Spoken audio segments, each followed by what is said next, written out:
Talent Pakistan میں بہت ہے اور ہم صرف شاید شہروں تک محدود ہیں, ہماری نظر شاید شہروں تک جاتی ہے, لیکن جو گاؤں دیہاتوں میں ہمیں ٹیلنٹ ملتا ہے وہ لاجواب ہے. اچھا, یہاں ایک چیز جو میں آپ کو بتانا چاہوں گی کہ آپ نے کہا کہ ہمارے پاس ٹیلنٹ ہٹ پروگرامس نہیں ہوتے, ہمارے پاس بہت پروگرامس ہوتے ہیں, لیکن شاید ہمارے پاس وہ کلچرل بیریئرس ہیں جو ہمیں روک دیتے ہیں.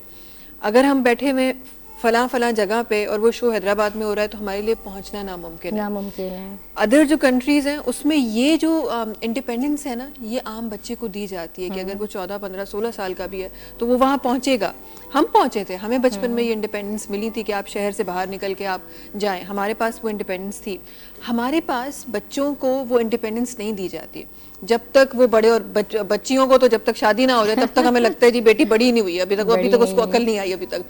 تو مجھے لگتا ہے کہ ہم جو ہمارا جو مسنگ پوائنٹ ہے نا وہ یہ ہے کہ ہم بچوں کو انڈیپینڈنٹ ہی نہیں کرتے. ہم ان کو سکھاتے ہی نہیں ہے کہ الگ ٹریول بھی ہو سکتا ہے, آپ کا اپنا کچھ کام بھی ہو سکتا ہے, بے شک آپ اسٹڈیز کریں. اچھا مہوش, میں تھوڑا سا یہاں پہ آپ کی بات کو ایڈمٹ بھی کرتی ہوں, لیکن اس میں اضافہ کرنا چاہوں گی کہ دیکھیں اگر ہم بات یہ کرتے ہیں کہ ان کے پاس اتنے وسائل نہیں ہیں یا وہ اتنے موٹیویٹ نہیں ہیں کہ وہ آگے جا سکیں, تو یہ تو ایک الگ چیز ہے. لیکن آپ دیکھیں کہ اگر سوشل میڈیا ایک ایسی چیز ہے, ایسا پلیٹ فارم ہے کہ آپ گھر بیٹھے اپنے ٹیلنٹ کو پروموٹ کر سکتے ہیں اگر آپ کرنا چاہتے ہیں تو میرا بھی شروع میں I am not a belong to very modern family کہ بہت زیادہ ماڈرن ہے, نہیں. شروع میں جب میں نکلتی تھی سوشل میڈیا پہ ورکنگ میں نے شروع کی تو بھائی سے مجھے بہت ڈانٹے پڑی ہیں, بہت ڈانٹے پڑتی تھی. پھر اس کے بعد چاچو سے بھی, مما سے بھی کہ یہ کیا ہو رہا ہے بھائی, تم فیس بک کو فیس بک کی طرح یوز کرو, یہ کیا سیشن شروع کر دیے لائیو سیشنز. میں نے کہا میرے پاس یہی ایک ذریعہ ہے, میں اگر جیسے میں ابھی بیٹھی ہوں دھرتی تک, اس وقت میری اپروچ نہیں تھی, تو میں نے کہا یار اگر میں خود کو چاہتی ہوں کہ میں پروموٹ کروں, لوگوں کو بھی انگیج کروں, تو میرے پاس social media is a better thing, تو میں اس کے ذریعے پروموٹ کروں گی. تو بس وہ وہاں سے شروع ہوا ہے. اصل میں اگر آپ کام کرنا چاہیں تو دنیا کی کوئی طاقت آپ کو نہیں روک سکتی. Very true. ہاں ویری ٹرو. اور پھر اس کے بعد میں نے نہ صرف basically I am from Karachi, Hyderabad میں بعد میں شفٹ ہوئی تھی. میں نے رورل ایریاز میں میرپور خاص, نواب شاہ, سندھ کے جو ڈفرینٹ ایریاز ہیں, سندھ, بدین, گولاچی, ٹھٹا, اپنا پنگریو, مطلب ٹپیکل ایریاز جہاں لوگ جلدی سے نہیں جاتے, جہاں لوگ کہتے ہیں کہ بھئی یہاں تو کچے کے ڈاکو ہیں نہ جائیں, تو وہ تک ہم نے وزٹ کیے. اور اس کے بعد پھر جب ہم آگے نکلے اور مطلب ہم لاہور گئے, کیونکہ لاہور ایک اسمارٹ سٹی ہے, وہاں پہ آپ نے دیکھا تو پتہ چلا کہ نہیں, یہاں تو کراچی سے بھی زیادہ ماڈرن لوگ موجود ہیں.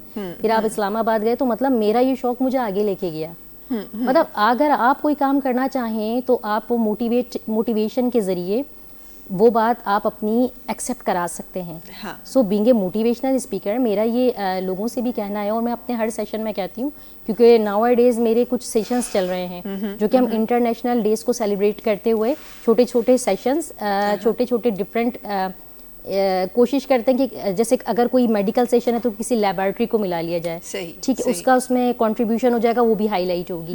اگر اسی طرح سے کسی ایجوکیشن سیکٹر میں رکھا جائے تو وہاں کے جو اسٹوڈنٹس ہیں وہ بھی ہائی لائٹ ہوں گے. تو مطلب کولیبریشن کے ساتھ کام کریں. اگر ون مین شو کرنا چاہتے ہیں تو پھر this is not a right thing, پھر وہ آپ خود کو پروموٹ کر رہے ہیں. تو میں اس طرح سے کولیبریشن کے ساتھ میں نے کام کرنا شروع کیا, کیونکہ اس وقت مجھے بھی سہارے کی ضرورت تھی. مطلب اور میں چاہتی تھی کہ جب دو لوگ ملتے ہیں تو ایز یوزول کہ اللہ نے اتحاد میں برکت رکھی ہے, تو پھر بہت برکت ہوئی, اللہ نے بہت برکت کی. بالکل ایسا ہی ہے. اور اب مجھے اپروچ کرتے ہیں لوگ, خود بلاتے ہیں. ہاں, بہت اچھی بات ہے. زندگی میں بہت کچھ بڑا خوبصورت بھی ہوتا ہے, بڑا دردناک بھی کبھی کبھار ہو جاتا ہے. صبح بھی ہم اس بارے میں بات کر رہے تھے. ذرا سا میں جاننا چاہتی ہوں کہ جب آپ زندگی کی خوبصورتی کی بات کرتے ہیں, آپ اپنی زندگی میں کچھ خوبصورت ہونے کی بات کرتے ہیں, تو کیا ذہن میں آتا ہے؟ جب کہتے ہیں نا کہ خدا تعالیٰ نے بلیسنگ تو انسان کو بہت ساری دی ہوئی ہیں, جب آپ کاؤنٹ کرنے پہ آئیں تو نہ جانے کتنی ہیں, لیکن ایک کوئی ایسی خوبصورتی جو ویزیبل خوبصورتی جو آپ کو سامنے نظر آتی ہو, اور جب آپ خوبصورتی کی بات کریں یا زندگی میں کسی بلیسنگ کی بات کریں تو سب سے پہلے وہ چیز سامنے آتی ہو؟ میری مدر, میری ماں ہیں. مطلب میں جب سو کے اٹھتی ہوں, بیکاز آئی ایم سنگل, تو سب سے پہلے امی کو ہی میں نے دیکھنا ہے. اور اگر سونے مطلب ایئرلی انٹو بیڈ اور ایئرلی ٹو رائز, مطلب میری ماں میرے لیے جنت سے کم نہیں ہے. تو کائنات کی جتنی بھی خوبصورتیاں ہیں, جتنے بھی انعام اللہ نے دیے, مطلب پاکستان میں تو بہت خوبصورتی ہے کہ یہاں پر 4 موسم ہے خوبصورت, جو کہ دوسرے کنٹریز میں نہیں ہے. کہیں بہت زیادہ ڈارکنیس ہے تو کہیں بہت زیادہ لائٹننگ ہے. اور پاکستان میں بہت بیلنس اللہ نے رکھا ہے, بہت زیادہ اس میں اللہ نے نیچرل بیوٹی کو رکھا ہے. تو اس تمام چیزوں کو اگر دیکھا جائے تو سب سے خوبصورت شے میری ماں ہے, بلکہ دنیا میں جتنی مائیں سب خوبصورت ہیں, کیونکہ وہ آپ اور اگر ہم یہاں پر بیٹھے اس وقت ڈسکشن کر رہے ہیں تو میں اس مقام تک لانے والے وہ ہمارے فرسٹ ٹیچر ہوتے ہیں, وہ ہمارے فرسٹ گارجن ہوتے ہیں. مطلب ہمیں انگلی پکڑ کے چلانا, ہمیں بتانا, ہمیں سکھانا. پتہ اسکول کالج ہم بعد میں جاتے ہیں, پر میرے لیے سب سے خوبصورت وہ